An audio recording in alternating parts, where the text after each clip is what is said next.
Hi guys, my name is Shrikant Idam and welcome to my Amazon AWS class. Hope you all doing well.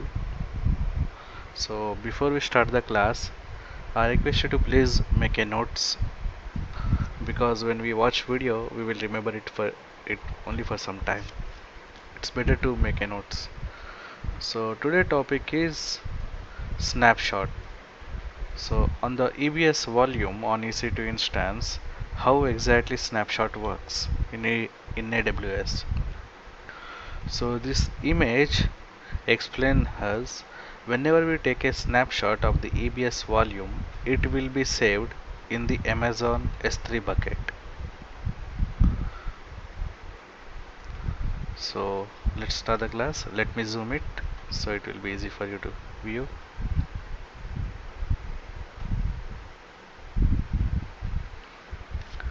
EBS snapshots are point-in-time images, copies of your EBS volume. So this point mean it is a snapshot. For example, it is like a restore point of your volume. In our machines, we have a restore point. In case if your system crashes, you can restore your machine to that point of time. The same way, we are going to take the snapshot. We are going to take an image of your volume. Okay, in case if your EC2 instance crashes, you can use a snapshot and restore to that point. Any data returned to the volume after the snapshot process is initiated will not be included in the resulting snapshot. So when you are taking a snapshot of your volume, whatever the data present within it, it will include that only. After taking the snapshot, or if it is still in pending status, and if you are adding any more files or data to it, it will be not included because the process already initiated. But if you take a second snapshot, whatever data you have added, it will include later in the second snapshot. As per AWS account, up to 5000 EBS volumes can be created. So this is the limitation. If you have a AWS account, you can create up to 5000 EBS volume, and you can add 10,000 EBS snapshot. So for your EBS volume, you can take up to 10,000 snapshots. That is a limitation. EBS snapshots are stored on S3. However, you cannot access them directly. You can only access them through EC2 APIs. Whenever you take snapshot of your EBS volume, that snapshot will be stored on the S3. So it's not like that you log in into your Amazon AWS console and go to your S3 bucket and you can view them. We are not sure like where in which S3 bucket it is stored, in which region. It will be not visible to us. In order to access them, we need EC2 applications. While EBS volume are AZ specific, snapshots are region specific. I believe you understand what is AZ now. AZ means availability zone. EBS volumes are availability zone specific and snapshots are region specific. For example, if in a Mumbai region I have three availability zones, I am going to create Mumbai East. In Mumbai East, I am going to create a EBS volume. It will be there only, but snapshot will be available in all the regions. In any availability region can use snapshots to create EBS volume. It doesn't matter the snapshot is present in which region, in any availability region. You can use that snapshot and you can create a EBS volume with it. To migrate an EBS from one availability zone to another, create a snapshot region specific and create an EBS volume from the snapshot in the intended availability zone. If you want to migrate your EBS volume from one ability zone to another, first of all you have to create a snapshot which is a region specific, and using that snapshot you can create one more ABS volume from that snapshot in any availability zone.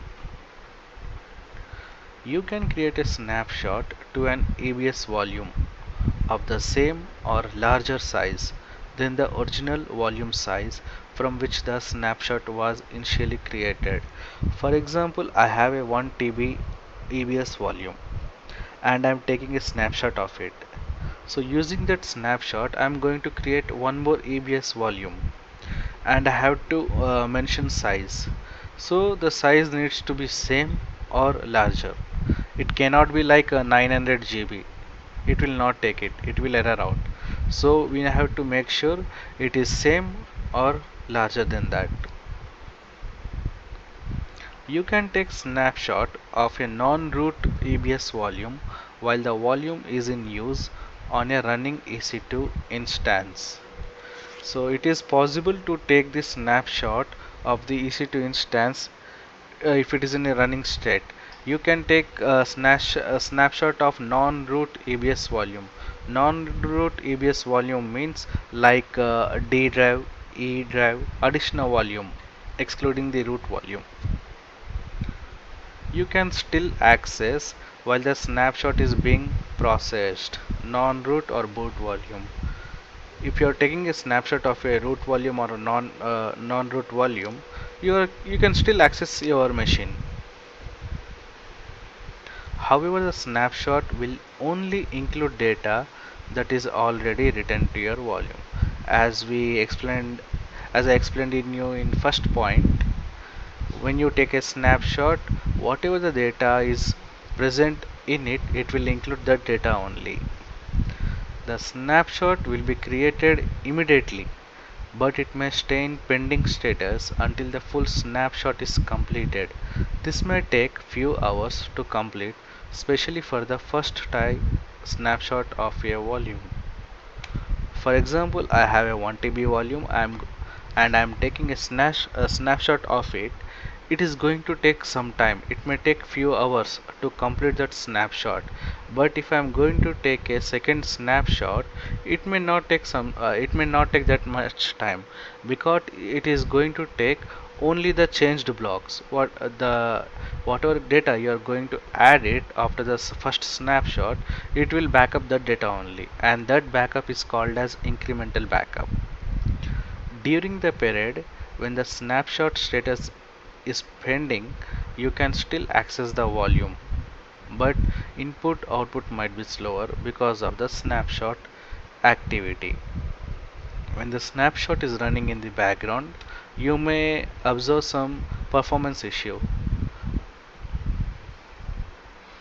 While in pending state, as in progress snapshot will not include data from ongoing read and write to the volume. Again, it is the same point, guys. When the snapshot is in pending state, it will not include the data which you are adding it. To take snapshot of your non-root volume, stop or unmount the volume.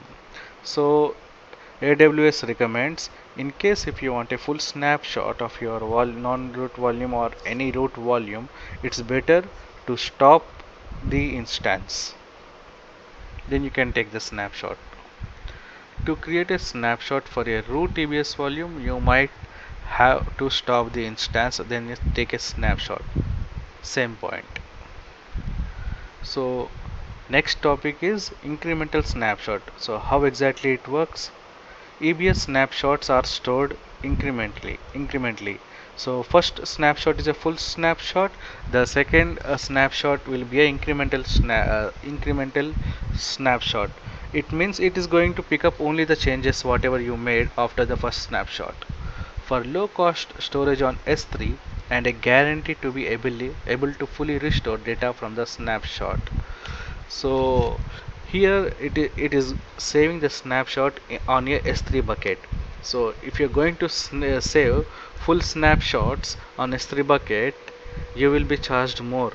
So in order to save space, we have full snapshot, and the snapshot which you are going to add later, it will be an incremental snapshot. So using that incremental snapshot, still you can restore your data. In case if your first snapshot is deleted, whatever the data present in it, it will be migrated to the second incremental snapshot. So using that, you can still restore your EC2 instance. What you need is a single snapshot, then further snapshots will only carry the changed blocks. Let me see here. For example, this is a full snapshot which is available in S3 bucket, and I'm going to delete this snapshot. A, B, C blocks are there. In the second snapshot, I have DE blocks, the data which I have added later. So this ABC will be moved to the second snapshot. So using this second snapshot, I can restore it. For example, if I am going to delete the second snapshot as well, then A, B, C and DE blocks will be added in this third snapshot. So using the third snapshot, I can still restore my machine. Therefore, you do not need to have multiple full complete copies of the snapshot. That's right. You are charged for data transferred to S3 from your EBS volume you are taking snapshot. So here Amazon going to charge for the transferring the data from your EBS volume to the S3. Snapshot stored in S3. First snapshot is a clone. Subsequential snapshots are incremental. So first snapshot is exact copy of your EBS volume. Second will be sequential snapshots. Deleting snapshots will only remove data exclude to that snapshot. That's right. So this image is a little example. On Thursday you took a full backup. On Friday, Saturday, Sunday you have only the changed blocks. Okay, in case if I am going to delete the full backup which I took on Thursday, whatever the data blocks present in it, it will be moved to Friday. So using the Friday snapshot as well, I can restore my EBS volume. This is about the snapshot and incremental backup, guys. I believe you have took a notes of it. Meet you in next class, and don't forget to subscribe, like and share it with your friends. Thank you for watching, guys.